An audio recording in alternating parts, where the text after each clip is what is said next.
Throughout history, many people have examined the evidence regarding the life, death, and resurrection of Jesus Christ. To any unbiased observer who is willing to examine the gospel without prejudice, the accumulated evidence regarding the gospel record is truly overwhelming. For atheists, agnostics, and even Christians, what you are about to see may shock you. For the doubting Thomas of our day, this film will show you the wounds in the hands and side of the resurrected one, Jesus Christ.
It's identical to these pagan myths. Modern icons, especially Jesus Christ, were as mythical as Hercules and Zeus and Athena and Adonis and Thor and all the other gods that we have been taught to almost roundly dismiss. We certainly should not be harming each other over religious beliefs.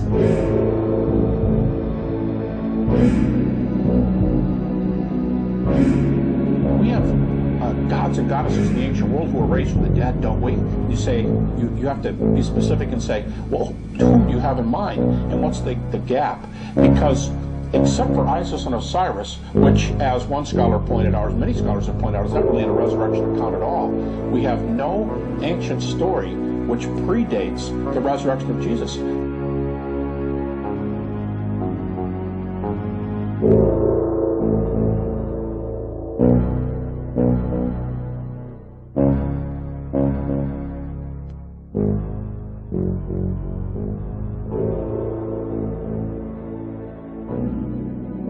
Many unbelievers will argue that Christianity was created by the political establishment for social control, but this argument is inconsistent with the message of the Bible.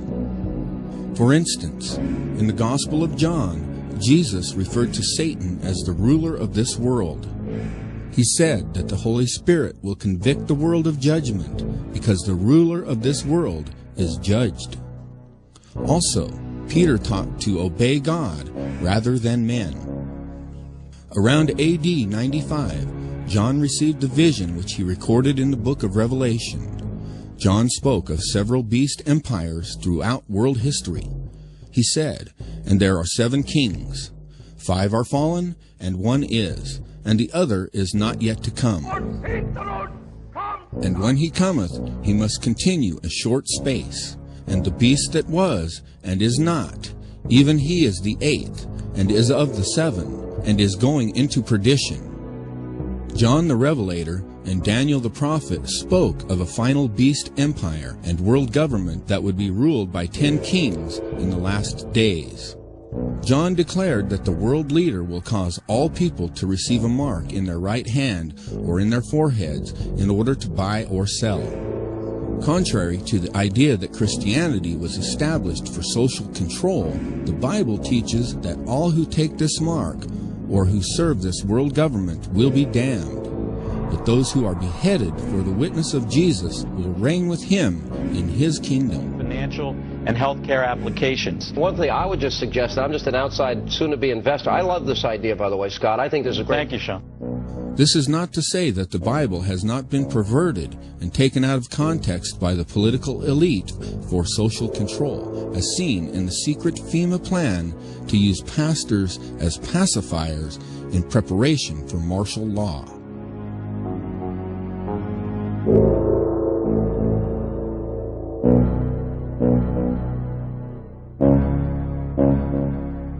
The debriefing tells pastors to help implement FEMA and Homeland Security directives. FEMA directors told pastors to preach specific passages to their congregations, like Romans 13. The Bible passage often taken out of context by dictators like Hitler to hoodwink Christians into supporting him. And the text that I want us to focus on is Romans 13, verses 1 to 7. It has been used, for example, to justify unseemly conformity to the status quo both in this country and abroad. It was used to keep the church docile to the Nazi regime in Germany, and it has been used to impede the efforts in this country of those who have worked for equal rights for all races. And I want us to look closely to see what Paul is really teaching here, to see whether those uses are really abuses. If the authorities ever begin to punish the good and reward the bad, our submission to them is going to come into conflict with submission to God. It is right to resist what God has ordained in order to obey what God has commanded.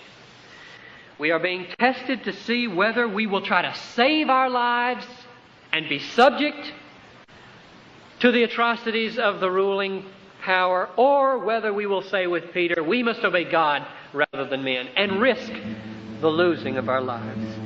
The lie that Christianity was created by the political establishment is among many false ideas being told today in contemporary films like The Da Vinci Code and Zeitgeist.